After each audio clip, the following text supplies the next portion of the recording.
Hi గారు, welcome to our channel. ప్రస్తుతం మనతో పాటు కిరణ్ పోల్దాస్ గారు సీనియర్ జర్నలిస్ట్ ఉన్నారు. వారితో ఒకసారి మాట్లాడదాం. సార్ నమస్కారం. Sir hi Aditya. Sir hi sir. And sir, Nagababu గారి నాయకత్వంలో జనంలోకి జనసేన వెళ్ళబోతున్నట్టుగా మనకు తెలుస్తుంది సార్.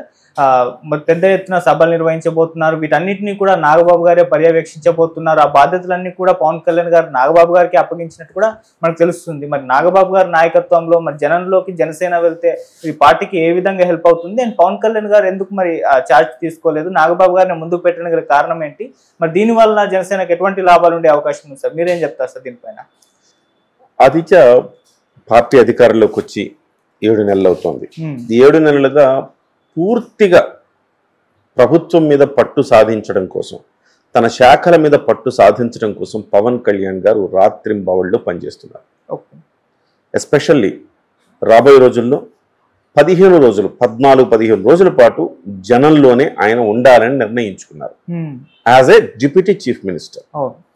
సో వైపు ఆయన డిప్యూటీ చీఫ్ మినిస్టర్గా ప్రభుత్వంలో పట్టు సాధించేందుకు, తన శాఖల్లో ఉన్న అభివృద్ధిని సాధించేందుకు ఆ రకంగా శ్రమిస్తూ ఉంటే పార్టీని పట్టించుకునే వాళ్ళు లేకపోయారు. గతంలో నాదెండ్ల మనోహర్ ఉండేవారు. ఆయన కూడా ఆయన మంత్రిగా ఆయన బాధ్యతలు ఆయన నిర్వహిస్తూ బిజీగా ఉంటున్నారు. ఇవాళ పార్టీలో నెంబర్ 2 పొజిషన్లో ఉన్న వాళ్ళు ఇద్దరు, నాగబాబు గారు, నాదెండ్ల మనోహర్ గారు. మరి నాగబాబు గారు ప్రస్తుతానికి ఫ్రీగా ఉన్నారు. నాదెండ్ల మనోహర్ గారు మంత్రి పదవి తీసుకొని బిజీగా ఉన్నారు. పవన్ కళ్యాణ్ గారు కూడా తన శాఖలతోటి సతమతమవుతున్నారు, తలమునకలు అవుతున్నారు. ఈ నేపథ్యంలో పార్టీ బాధ్యతలు ఎవరు తీసుకుంటారు? ఇది పెద్ద చర్చ. వాస్తవానికి నాగబాబు గారు కూడా రాబోయే రోజుల్లో మంత్రి పదవి తీసుకోవాల్సిన పరిస్థితి వస్తుంది. అప్పుడు మంత్రి పదవి తీసుకుంటే మరి అప్పుడు కూడా ఆయన మంత్రిత్వ శాఖ నిర్వహించడంలో తలమునకలు అవుతారు. అప్పుడు పార్టీ బాధ్యతలు ఎవరు తీసుకుంటారు? చాలా లోపం ఉంది. జనసేన పార్టీలో పార్టీ పటిష్టత కోసం చేయాల్సిన కార్యక్రమాలు చేయడం లేదు అన్న మాట వినపడుతోంది. ఇప్పుడు పార్టీ పటిష్టంగా ఉండాలంటే ఏం చేయాలి? సో ఒక నాయకుడు దాని బాధ్యత భుజం మీద వేసుకుని తిరగాల. పార్టీ నాయకత్వంలో, పార్టీ క్యాడర్లో ఒక రకమైన నిరుత్సాహం వస్తుంది. 7 నెలలైంది, మమ్మల్ని ఎవరు పిలవలేదు, కనీసం శభాషణ లేదు. గెలిచిన తర్వాత కనీసం నియోజకవర్గాల్లో ముఖ్యమైన నాయకులను పిలిచి మాట్లాడలేదు అన్న ఒక భావన బలంగా ఉంది. ఈ నేపథ్యంలో దీని నుంచి మళ్ళీ పునరుత్తేజం కల్పించడానికి నాగబాబు గారికి ఈ బాధ్యత అప్పగించినట్టుగా మనం భావించాలి. జనంలోకి జనసేన పార్టీ కింది నుంచి బిల్డ్ చేయాలి. కింది కార్యకర్తలు ఉన్నారు, నాయకత్వం ఉంది, మధ్యలో స్ట్రక్చర్ లేదు. స్ట్రక్చర్ని ఏర్పాటు చేసే క్రమంలో ఇవాళ చాలా చోట్ల చేరికలు ఉన్నాయి. చాలా చోట్ల చిన్న నాయకులు అనేక మంది చేరాలనుకుంటున్నారు. ఎక్కడ చేరాలి, ఎలా చేరాలి, ఎవరితో మాట్లాడాలి ఏమీ అర్థం కాదు. అసలు ఎవరున్నారు, ఏ నాయకుడితో మాట్లాడాలి? ఇప్పుడు తెలుగుదేశం పార్టీలో చేరాలంటే పల్లా శ్రీనివాసరావు గారితో మాట్లాడతాం. ఆయన పార్టీ అధ్యక్షుడు ఆంధ్రప్రదేశ్కి, ఆయనతో మాట్లాడితే సరిపోతుంది. ఆ తర్వాత పొలిట్ బ్యూరో సభ్యులు ఉన్నారు, వాళ్ళతో మాట్లాడితే సరిపోతుంది. కానీ జనసేన పార్టీలో ఎవరున్నారు, ఎవరి బాధ్యత ఏంటి అనేది ఎవరికి అర్థం కాని పరిస్థితి. ఒక బ్రహ్మ పదార్థంలాగా ఉంది ఇవాళ. పవన్ కళ్యాణ్ గారిని కలిసి ప్రతి ఒక్కళ్ళు పవన్ కళ్యాణ్ గారిని కలిసి తమ సమస్యలు చెప్పుకోవాలని భావించవచ్చు, కానీ అది సాధ్యం కాదు కదా. ఆయనకి ఆ సమయం ఉండాలి కదా. కానీ కింది స్థాయిలో ఒక లేయర్ పవన్ కళ్యాణ్ గారు, ఆ తర్వాత ఒక లేయరు, ఆ తర్వాత ఒక లేయరు, ఆ తర్వాత ఒక లేయర్ ఉండాలి. ఇక్కడి నుంచి ఇక్కడికి, ఇక్కడి నుంచి ఇక్కడికి, ఇక్కడి నుంచి అవసరమైతే అక్కడికి వెళ్ళాలి. కానీ ఇప్పుడు ఆ స్ట్రక్చర్ కనబడట్లా. బహుశా వాళ్ళు పార్టీలో వేసుకున్నప్పుడు ఆ స్ట్రక్చర్ ఉందేమో తెలియదు కానీ పార్టీలో, కానీ మాలాంటి జర్నలిస్టులకు కూడా ఆ స్ట్రక్చర్ కనబడట్లేదంటే లోపం ఉన్నది. సో దాన్ని అడ్రస్ చేయడానికి ఇవాళ నాగబాబు గారు జనంలోకి వెళుతున్నారని భావించవచ్చు. సో మొన్న కూడా అనేక మంది నాయకులు వస్తే నాగబాబు గారే పార్టీలో చేర్చుకున్నారు. నాగబాబు గారి ఆధ్వర్యంలో పార్టీలో చేరుతున్నారంతా. రేపు ఈ జనంలోకి జనసేన ద్వారా అనేక మంది నాయకులు చేరే అవకాశం ఉంది. ఎంతమంది నాయకులు చేరుతారో అందరిని చేర్చుకొని ప్లీనరీ సమావేశం నాటికి పార్టీని మరింత బలోపేతం చేసుకుని 1 నెల రోజుల పాటు గట్టిగా తిరిగితే చాలా చోట్ల నాయకత్వం వచ్చే అవకాశం ఉంది.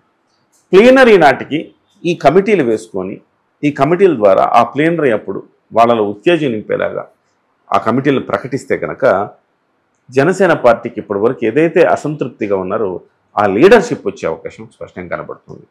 అందుకే ఇవాళ నాగబాబు గారు ఈ పర్యటన ప్రారంభించారు. యాదృచ్ఛికం పొంగనూరు నుంచి మొదలైంది. ఎవరైతే అటవీ శాఖ భూముల్ని ఆక్రమించుకున్నాడు అంటున్నారో ఆ నియోజకవర్గ ఎమ్మెల్యే పెద్దిరెడ్డి రామచంద్రారెడ్డి, అదే నియోజకవర్గం పొంగనూరు నుంచి ఇవాళ జనంలోకి జనసేన స్టార్ట్ అవ్వడం అనేది ఒక రకంగా యాదృచ్ఛికమే నేను అనుకుంటున్నా. అది వ్యూహాత్మకం కాదని అనుకుంటున్నా. సో బహుశా వ్యూహాత్మకం కూడా అయి ఉండొచ్చు కూడా. ఎందుకంటే ఝలక్ ఇవ్వటం, ఎక్కడైతే బలమైన నాయకుడు ఉన్నాడో ఆ నాయకుడి దగ్గర ఆ ఇలాకాకి వెళ్ళి మన జెండా ఎగురవేసి మన బలమేంటో మనమేంటో చూపించాలి అని కూడా జనసేన పార్టీ అనుకోని ఉండొచ్చు. సో ఆ రకంగా ఇవాళ పొంగనూరుతో ప్రారంభమవుతోంది. అనేక చోట్ల జనంలోకి జనసేన వెళ్ళే అవకాశం ఉంది. నాగబాబు గారికి ఒక మంచి బాధ్యతలు ఇచ్చారనుకుంటున్నా.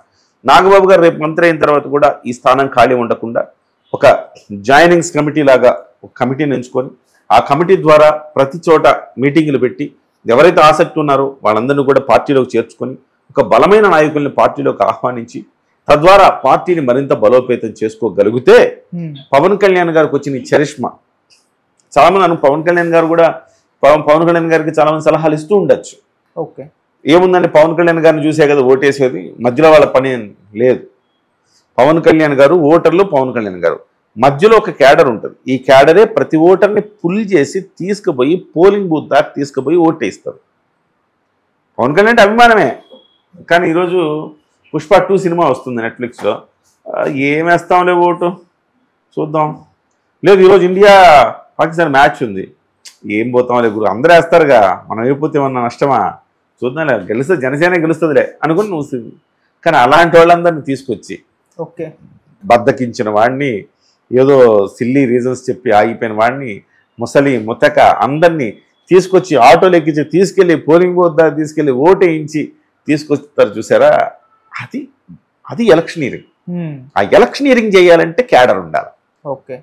ఇవాళ ఆ క్యాడర్ని నిర్మించే పనే జనసేన పార్టీ చేస్తున్నట్టుగా మనం భావించవచ్చు. అందులో ముందడుగు, మొట్టమొదటి అడుగు ఈ జనంలోకి జనసేన అని మనం భావించవచ్చు. సో ఒక మంచి కార్యక్రమం తీసుకుందని మనం అనుకోవాలి. అంటే వచ్చే ఎలక్షన్స్ ని దృష్టిలో ఉంచుకొని ఇది డెఫినెట్గా ఆ ఎలక్షన్స్ టైం నాటికి పరిస్థితి ఏ విధంగా ఉండే ఛాన్స్ ఉందంటారు సార్? ఇలా ఇప్పుడు కూటమిలో ఉన్నట్టుగానే ఉంటుందని ఆశిస్తున్నారు అంతా. కానీ ఇప్పటికే కొంత లొక్కలు స్టార్ట్ అయ్యాయి.